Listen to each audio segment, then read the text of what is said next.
Do'stlar, kecha tunda Qozog'istonda nimalar ro'y berdi?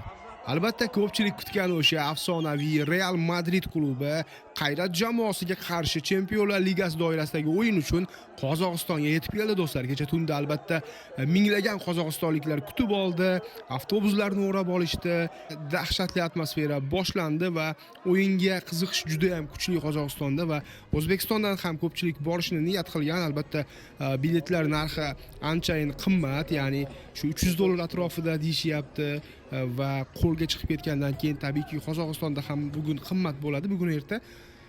Agar shu o'yin O'zbekistonda bo'lganda bilet narxlari nech pul bo'lar taxminan izohlarga yozing va bu o'yinni ko'rish uchun aytishlaricha o'sha afsonaviy aktyor, kaskadyor Jeki Chan ham kelganini aytishmoqda.